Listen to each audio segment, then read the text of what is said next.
پرون نه ولاړم 20 دیناره مې رستی دی کور ته م ننوځم ما هغه چهره لیدلې دا ډېره نوراني چهره وه ډېره بابرکت چهره وه ما ته دروغجنه چهره نه ښکاره کېده هغه چهره چې ما ولیده ما ته پته ولګېده چې حق و سچ پیغمبر دی ما ته په خوب کې کلمه وویل زه الله تبارک وتعالی مسلمان کړم ټول شوق سره سبحان الله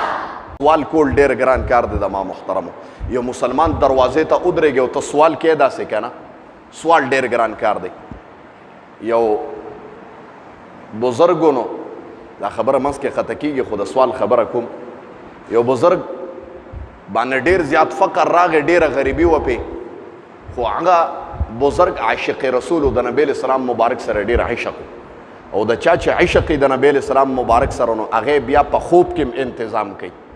نبی علیہ السلام ولا بیا په خوب کې انتظام کوي دا زمونږ د اهل سنت والجماعت عقیده ده ګوره نبی علیہ السلام فرمایي من رآني في المنام فقد رآني ځکه فإن الشیطان لا يتمثل اے لا يتشکل في صورتي د ما شکل شیطان نشي جوړولی نبی علیہ السلام وایي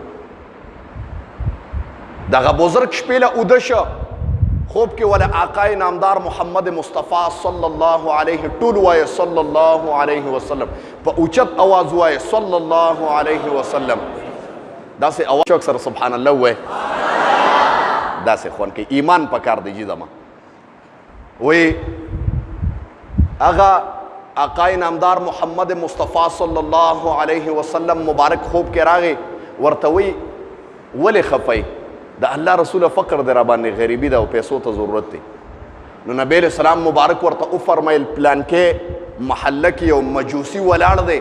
او هغه ته ووایه چې محمد نومې یو کس دی او هغه رالیږلم ماله 20 دیناره راکړه دی چې د خوبه راپاڅېده وایي چې څنګه راپاڅېده وایي یاره دا څنګه کیدی شي یو مجوسي زموږ پیغمبر کوم دی نه پیژني چې زه به د مجوسي در ته ودرېږم او لاس په نیسم دا خو ډېر ګران کار دی چې ماله پیسې راکړه ډېر ګران کار دی څنګه به چاته ودرېږم بیا تکلیف وجي شپې له بیا آینده شپې له اوده شو بیا وله آقای نامدار محمد مصطفی صلی الله علیه وسلم مبارک خوب کې راغی وایي ما تا ته ونه وې چې ورشه او هغه به پیسې درکوي ما ورته ویلي دي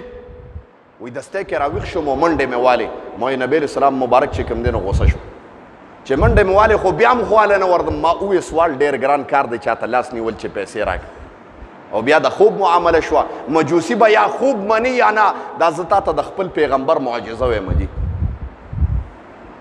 وایي لرې ولاړم چې مې وکتل محله کې لږ مې سر وردننه که چې مې وکتم مجوسي د خپل کور مخې ته ولاړ دی او لاس کې دینارونه او شرفې نیولي ټول سبحان الله ووایي ما وی خواله په یره یره باندې ورلم خو بیا مې ورته غږ نه کو ما ته یې وی هلکه ته پلان کښېنې ما ورته وی یمه که نه وی ما ته وی لاس دې خوا که لاس مې ور خوا که اشرفی پکې راله کېښودی چې اشرفی کېښودی ما اشرفی نیولې وې ملامتم خو مجوسي مې ولیده لږ ساعت کور ته ننوته لاس نه مې ونیو ما ورته وی وایه ته خو غیر مؤمن مسلمانم نه مجوسی او بیا نه خدای منه او نه رسول منه د اور عبادت کې وایا تا ته څنګه پته ولګېده چې ما ته د اشرفو ضرورت دی هغه ورته وی ما ته پته نه ده لګېدلې ما ته به پته څنګه نه لګي او زه مجوسي نیم زه مؤمن یم ما ته په خوب کې د مؤمنانو پیغمبر راغلی و ما ته کلمه ووې او ما ته ووې چې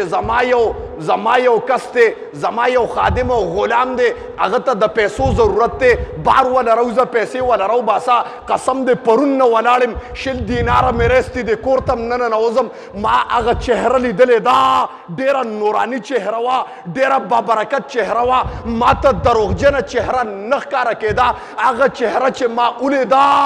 ما ته پته ولګېده چې حق و سچ پیغمبر دی ما ته په خوب کې کلمه وویل زه الله تبارک وتعالی مسلمان کړم ټول شوق سره سبحان الله هغه دینارونه یې ورکړه زما محترم